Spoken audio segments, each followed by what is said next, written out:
अस्सलामु अलैकुम दोस्तों, बचपन से ही हमें यह सिखाया और समझाया जाता है कि इस दुनिया में 4 ऐतिहासिक आसमानी किताबें हैं। पहली तौरात, दूसरी जबूर, तीसरी इंजील और चौथी व आखिरी कुरान। इन किताबों में सबसे पहली किताब तौरात है, जो हजरत मूसा अलैहिस्सलाम के ऊपर नाजिल हुई थी। इस किताब को मानने वालों को आज के दौर में यहूदी कहा जाता है। इसी तरह इंजील को मानने वालों को ईसाई और कुरान को मानने वालों को मुसलमान कहा जाता है। लेकिन अब सवाल उठता है कि जब तौरात, इंजील और कुरान के मानने वाले मौजूद हैं, तो जबूर का क्या हुआ? जबूर को मानने वाले लोग कौन हैं? आज के दौर में वे कहां रहते हैं? और सबसे बड़ा सवाल यह है कि जबूर के बारे में इतनी कम जानकारी क्यों दी जाती है? ऐसा क्यों है कि जब तौरात, इंजील और कुरान को लेकर विस्तृत चर्चा होती है, लेकिन जबूर को लेकर न के बराबर चर्चा होती है?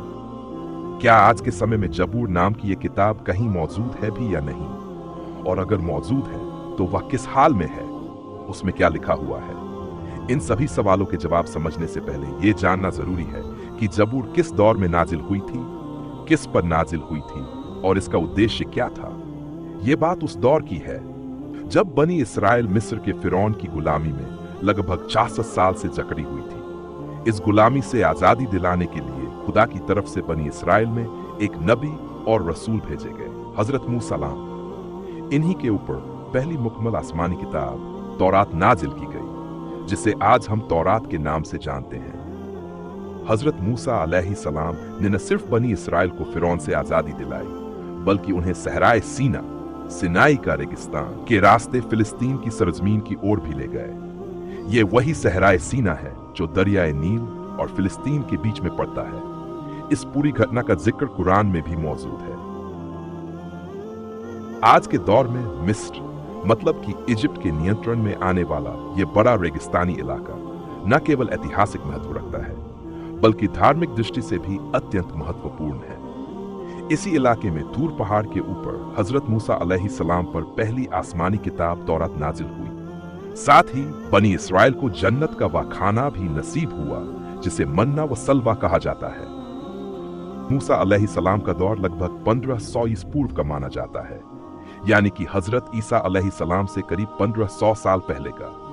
आज के हिसाब से यह समय लगभग 3500 साल पुराना बताया जाता है। हालांकि हजरत मूसा अलैहिस्सलाम के दौर में फिलिस्तीन पर बनी इसराइल कब्जा नहीं हो पाया, लेकिन उनके बाद हजरत यूशा बिन नून की कमान में बनी इसराइल के लोग फिलिस्तीन को हासिल करने में कामयाब हो गए। इसके कुछ समय बाद हजरत दाऊद अलैहिस्सलाम की हुकूमत यहाँ पर कायम हुई। उस वक्त बनी इसराइल के जो बादशाह थे, उनका नाम हजरत तालूत था, लेकिन फिलिस्तीन पर उस दौर में एक जालिम और ताकतवर कौम का राज था।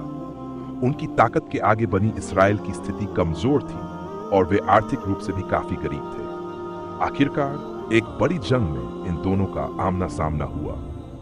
फिलिस्तीन की जालिम कौम ने अपनी ताकत के नशे में चूर होकर यह ऐलान किया कि अगर कोई हमारे सबसे ताकतवर सिपाही, जिसका नाम जालूत था, को हरा देगा तो पूरी जमीन बनी इसराइल के हवाले कर दी जाएगी।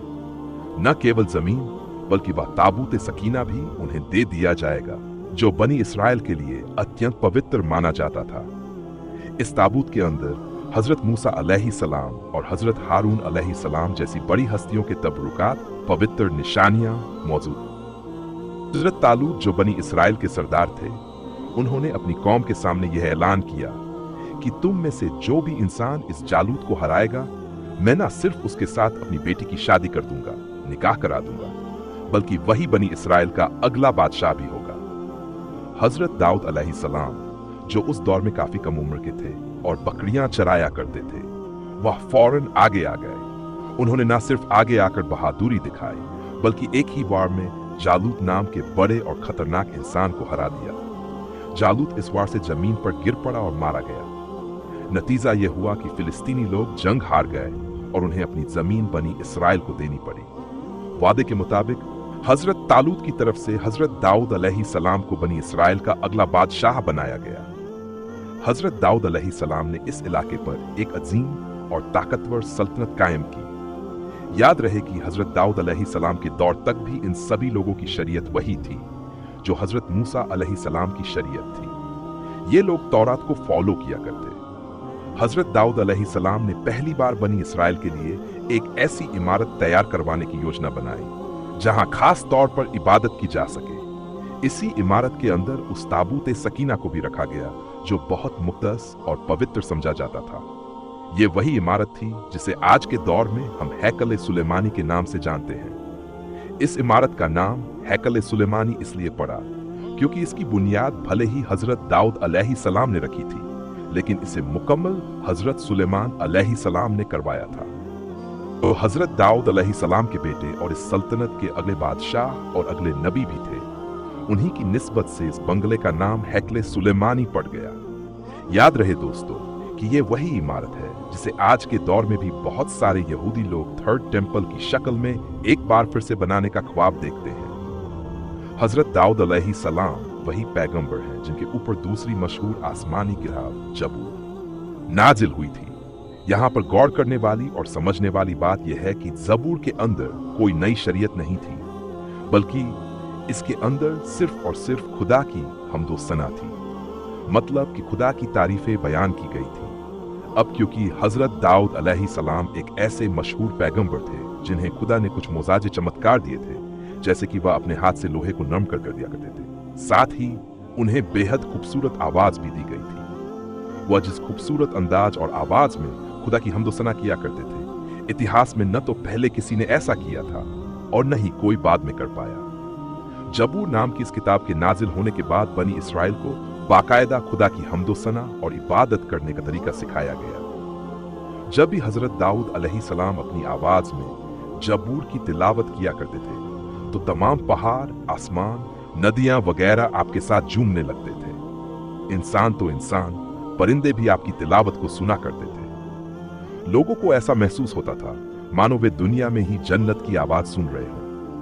लेकिन दोस्तों, जैसा कि पहले बताया गया है, जबूर नाम की इस किताब में कोई नई शरीयत नहीं थी। न तो इसमें शरीयत के अहकाम मौजूद थे, न ही दूसरी आसमानी किताबों की तरह इसमें तारीख यानी इतिहास दर्ज था, और न ही इसमें कोई भविष्यवाणियां पेशगोई मौजूद थी। इस किताब के जरिए से किसी नई शरीयत की या फिर किसी नई सोसाइटी की बुनियाद नहीं रखी जा सकती थी। और यही वजह है कि हजरत दाऊद या फिर हजरत सुलेमान अलैहिस्सलाम के दौर में भी तौरात को ही फॉलो किया जाता था, और हजरत मूसा अलैहिस्सलाम की शरीयत ही लंबे वक्त तक चलती रही थी। जबूर के अंदर तो सिर्फ और सिर्फ खुदा की तारीफ, मतलब कि खुदा की हमद और सना मौजूद थी।